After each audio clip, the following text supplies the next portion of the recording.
Bonjour à tous, on se retrouve aujourd'hui pour une toute nouvelle vidéo extrait de la semaine. Et cette semaine on va parler de Touche pas mon poste. Le CSA rend son verdict à propos de la séquence polémique autour des propos sur le viol conjugal qui ont été diffusés en octobre dernier sur C8 après un débat sur un sondage malheureux de Fun Radio. On en parle de tout ça juste après le générique. C'est parti, générique.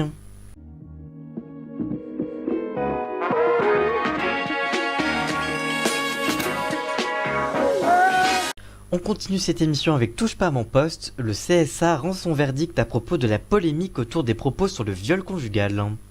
Il y a quelques mois, le Conseil supérieur de l'audiovisuel avait reçu plus de 600 signalements après un sondage de Fun Radio sur le viol conjugal. Le 24 octobre 2018, Touche pas à mon poste sur C8 était revenu sur un sondage polémique de l'émission de libre antenne Love in Fun de Fun Radio publié sur Twitter la veille.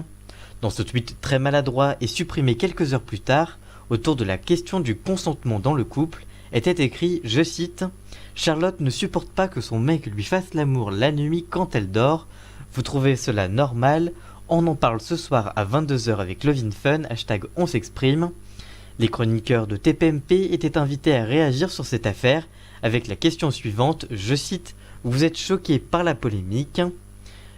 Gilles Verdez avait lancé le débat en disant, je cite, « Pour moi la polémique existe, ces gens-là sont des criminels, ils ne doivent plus faire de radio, c'est l'apologie du viol conjugal, on ne peut pas faire ça. » Géraldine Maillet l'avait repris immédiatement et avait estimé que Fun Radio avait fait preuve de beaucoup de pédagogie.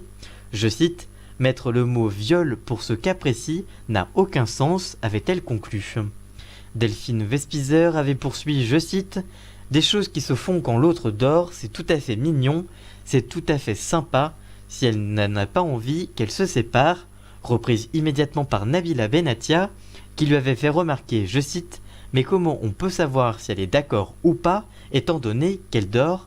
faisant rire certains chroniqueurs et l'animateur. Mathieu Delormeau avait pris la parole visant Gilles Verdez, je cite, « C'est très grave et insupportable, surtout pour un journaliste comme toi. Tu emploies des mots à tort et à travers. Employer le mot viol pour ça, c'est une honte pour les gens qui sont violés. Tu banalises tout. Le viol pour toi, c'est faire un câlin à sa copine, même s'il peut être maladroit et qu'elle veut dormir. » Cette séquence avait fait polémique sur les réseaux sociaux. Le CSA avait d'ailleurs reçu près de 600 signalements concernant le débat sur le viol conjugal. Ces derniers reprochent, je cite, « un florilège de propos banalisant ce crime, comme par exemple l'idée que ce n'était pas grave, car il s'agissait de son petit ami, l'idée qu'utiliser le mot viol était une insulte aux vraies victimes de viol, ou encore qu'il s'agissait d'une destruction du sens des mots. » Après l'examen de la séquence, le Conseil supérieur de l'audiovisuel a rendu sa décision mardi dernier.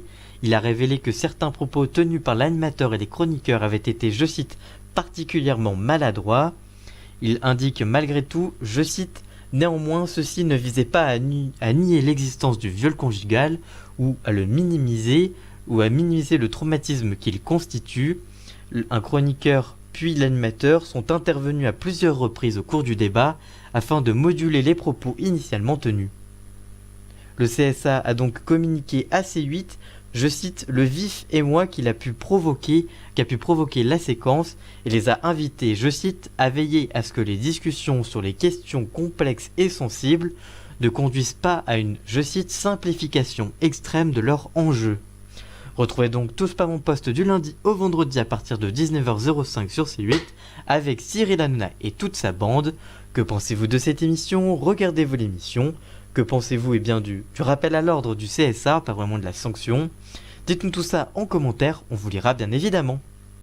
Voilà, j'espère que ce nouveau numéro de l'extrait de la semaine vous aura plu. Si c'est le cas, n'hésitez pas à le liker, le commenter, le partager sur vos réseaux sociaux. Et nous on se retrouve très vite pour une nouvelle vidéo. A très bientôt, ciao.